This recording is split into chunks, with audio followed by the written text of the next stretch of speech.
s'appelle Nice Plogging. Alors qu'est-ce que c'est le plogging? Eh bien c'est tout simplement ramasser les déchets en faisant un peu d'exercice tout en alertant sur l'urgence d'agir. L'association a un mot à la bouche, tout le monde doit s'y mettre, à commencer par les citoyens. Pour cela, ils organisent des rendez-vous sur nos plages niçoises pour ramasser les déchets, le mercredi soir à Caras et Coco Beach, le vendredi à 15 h sur la plage de Magnan et le dimanche à 10 h à Opéra Plage. Mathieu Perrineau est bénévole et porte-parole du collectif. Il nous raconte l'action de Nice Plogging. Le principe, c'est de sensibiliser par l'action. Donc, on avait commencé par un rendez-vous tous les mercredis qui durait 1 heure il y a 7 ans.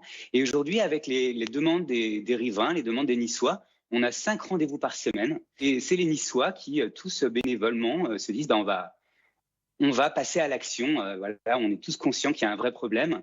Et le fait d'agir, ça permet d'une part de dépolluer et aussi de passer un message, de sensibiliser.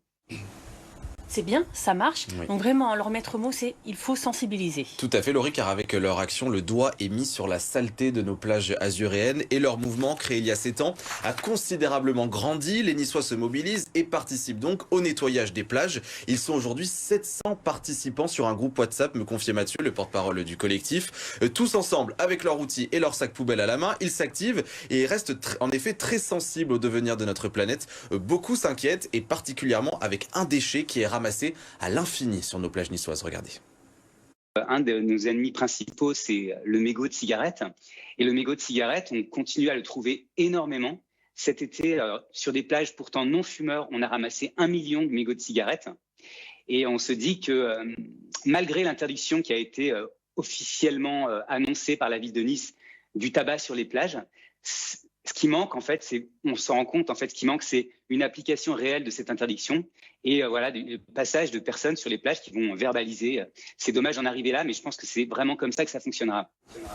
Ouais, donc on nous dit que c'est sans tabac, mais en fait, dans les faits, ce n'est pas vraiment respecté. Pas vraiment. Et Mathieu donc le rappelle que la ville de Nice est en chasse aux mégots de cigarettes, comme le collectif Nice Plogging. En 2012, la commune a d'ailleurs été la première ville de France à proposer une plage sans tabac face à l'hôpital Lanval. Et l'année dernière, la municipalité est allée encore plus loin. Toutes les plages de Nice publiques sont devenues 100% sans tabac. Une façon de sensibiliser à la pollution, mais aussi au risque de cancer. Attention à vous, un montant de l'amende, 150 €. Alors visiblement, cette amende ne semble pas faire reculer les touristes et les Niçois qui fument sur la plage, selon les dires de Mathieu, le porte-parole de Nice Plogging.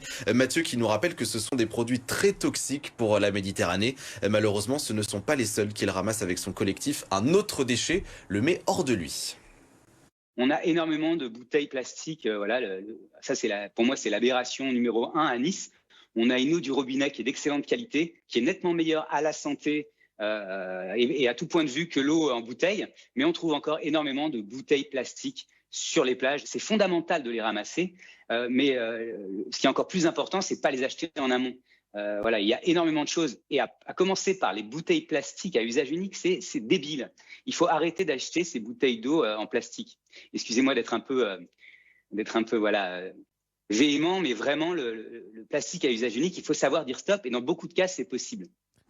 Voilà, il faut savoir dire stop. Il faut savoir dire stop, ce sont les mots de Mathieu. En tout cas, il faut saluer leur action. Ce collectif participe à rendre nos plages azuréennes plus propres. Voilà une réponse, on l'espère, à notre téléspectateur Patrick, qui s'interrogeait fortement sur les actions mises en place par les municipalités. Elles existent donc, mais il faut dire qu'elles sont fortement renforcées par des collectifs, comme nous l'a présenté Mathieu avec Nice Plogging. Ouais, il a raison, Mathieu, d'être véhément, parce que c'est regrettable. 1 million de mégots de cigarettes retrouvés. C'est 1 million de personnes au moins donc, qui jettent. C'est hallucinant et on se demande comment aujourd'hui ça peut encore être possible avec toutes les opérations de sensibilisation. Et les amendes qui ne sont pas forcément mises en place. Voilà, qui ne sont pas forcément mises en place, que vous le disiez, 150 €, c'est ça? 150 €. Mais encore faut-il qu'il y ait les forces de l'ordre nécessaires pour aller sur place et pour mettre ces amendes. Merci beaucoup Arthur, c'était extrêmement intéressant. J'en profite.